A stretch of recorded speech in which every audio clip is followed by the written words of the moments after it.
I don't understand why we celebrate what used to be a crime not so long ago. This quote is from a city council public meeting in Arlington, Texas. Who and for what reason was this said at a city council meeting? This quote was from the Baptist pastor, Jonathan Shelley. He said this quote following the announcement that June is officially declared Pride Month. Growing up, I remember when gay marriage was illegal. I remember sitting on the couch eating cereal before school and watching hauntingly old politicians discuss the validity of an entire community of people on the morning news. At the city council meeting, there were ample supporters of the Pride movement. They knew there was going to be backlash, and they wanted to provide opposition to the viewpoint that many held against the introduction of Pride Month. This clip is from the city council meeting showing the reaction that many had to Pastor Shelley's statement. Including they commit an average of 154 acts on their victims. Now, here's the thing. They say that they love so much, but they hate children. They hate Baptists, they hate Christianity, and they hate God. We should eliminate Pride Month. We should eliminate the LGBT department liaison. We should eliminate the travel page dedicated to LGBT. And everyone in this room should watch the sodomite deception, which would clearly illustrate what the Bible says on this issue, providing actual stats instead of bullying people. The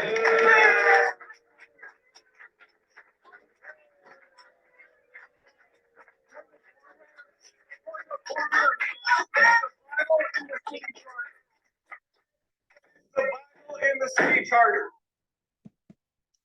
So, how does this relate to libraries? After the city council meeting, a library in Arlington, Texas tried to implement a project that highlighted books that involve LGBTQ stories.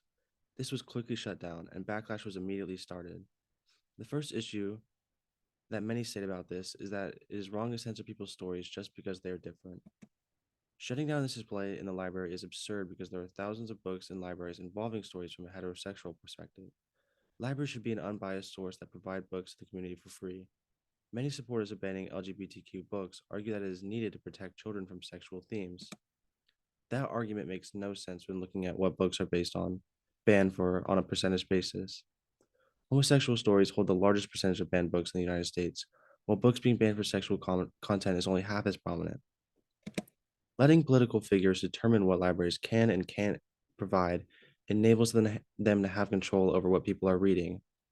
Libraries should not introduce censorship because it, one, contributes to intolerance, implies that there is something inherently wrong with what they're choosing to censor, and puts religious values over education.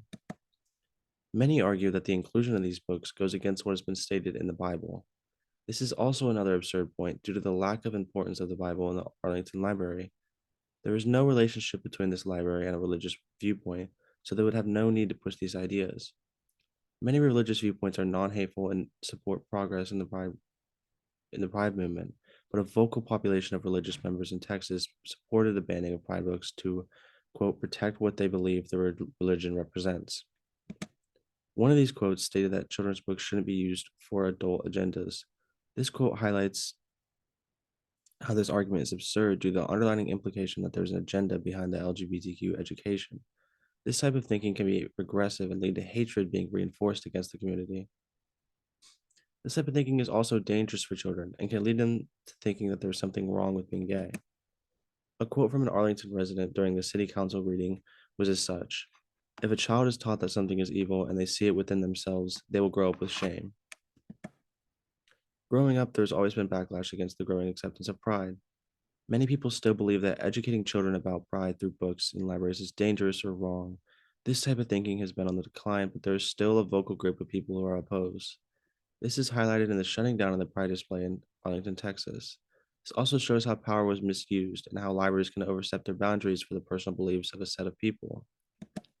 Libraries should be an inclusive space where people come to learn and explore their love for reading. Show support in local communities and push back against intolerance.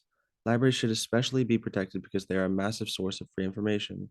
Show up to local councils that involve pride and show support against the local intolerance that leads to needless censorship of pride material.